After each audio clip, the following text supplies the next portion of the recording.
Hello, my name is Seth Perry, and I am a pastor of the Evangelical Lutheran Church in Canada. I live in Kingston, Ontario.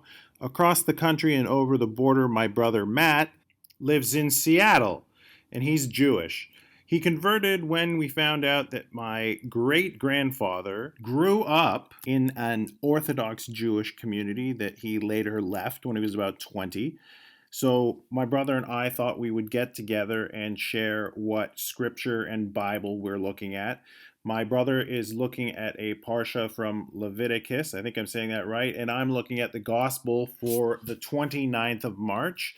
And we thought we'd get together while we're both in self isolation, make the best of it, and talk scripture, family, and have some fun. It's for a project my brother's working on. And I put a little highlight reel together for you that's about 7 minutes. I hope you enjoy it. All right, let's start with the Parsha and the Gospel. How about that? Can you tell me what the Parsha is? So Parshiot in general are the way that they chop up the Torah for reading throughout the year. But right now we're in the phase of the year where we've just finished Exodus. So we just finished that. And then Leviticus, I mean, honestly, it's a instruction manual written by the priests, but you can like kind of glean a lot from them. So the first chapter is about general offering sacrifices, like okay, if you bring an animal, what kind of animal is it supposed to be? How do you bring it? How do you give it to the priest? What parts of it? Like they were really obsessive about what parts of the animal would be sacrificed and which ones would be eaten by the priest or not sacrificed. And Yeah, no, what I think is that with your average church-going Christian, when they study Leviticus and they hear this read about burnt offerings and grain offerings, that they don't understand that the priests were back there eating it, like you said, with the parts of the meat that the priests would then eat after it was offered as sacrifice.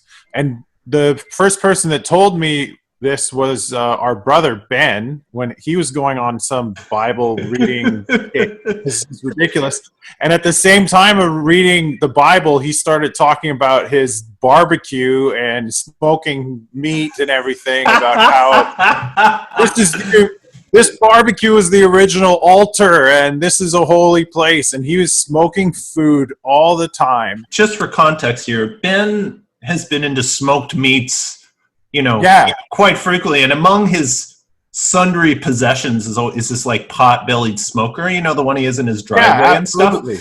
So I had no idea he was thinking about Leviticus while he was smoking meat. I mean, when was this? This was like 2003, like 2004, maybe. I don't even know. Like right around the time he got into smoking and smoking meats and everything, he was like, yeah, I'm reading the full Bible. Pretty much a barbecue manual, a lot of it, really. And what's funny is a lot of the kashrut, the kosher laws that exist today, some of them come from this stuff. Like there were the precious organs that needed to be turned into smoke.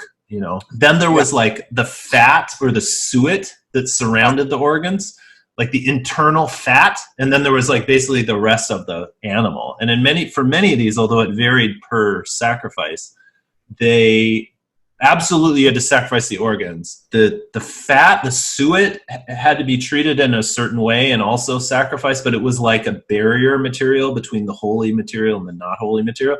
And then the rest of the animal, like for the sin offering, I think it was just like washed and chucked out in a pit somewhere outside of town. And then a lot of the times, like you said, they would just eat it. Like these harvest festivals were like massive family barbecues. Like they would all bring their animal. The priests would take the holy parts, and then everyone would have a mat. Like the temple must have smelled like really good. It would have been like a lamb skewers everywhere and stuff. But I'll leave it to our brother to turn the Old Testament into a barbecue cookbook.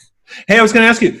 So tell me about the gospel. You were talking about the gospel. What's in this week's gospel? This week's gospel is the account in John of Lazarus being, what I always say is Lazarus being reanimated. And I avoid the term resurrection, and it's controversial to talk about this as a resurrection piece or not. And I always like to do that. And I guess my internship supervisor in seminary, my pastor Marcus Wilhelm in Edmonton, he said, Lazarus will die after this, right? Like Lazarus will die. When Jesus is resurrected, when Jesus ascends, that is a different story, but it is referenced in a way in this text. It is inferred. This is a sign that will happen. This does involve, eventually the Pharisees, right? So it's mentioned later in a later chapter that the chief priests plan to put Lazarus to death as well. So that's like what I was saying, where the temple authorities. So hold on. After he gets resurrected, the chief priests are like, want to kill him or something. Yeah. And I mean, there's a lot of villainizing in John of Jews. I don't think it's in any way kind to the Jews. Eventually, there's a plot to kill Lazarus. Lazarus will die. I always think about the Martin Scorsese movie, Last Temptation of Christ, where you actually see the actor who is playing Paul comes and he just stabs Lazarus to death in one of the scenes. He shanks Lazarus. Not in the Bible anywhere, but Scorsese put that in there, and that is a reference to what happens later after this gospel. So this actually makes me think about some of the stuff in Leviticus, because the priestly class, so there were like the Pharisees and then there were the Sadducees. All of those priestly regulations that I'm reading about in Leviticus right now would have been in effect.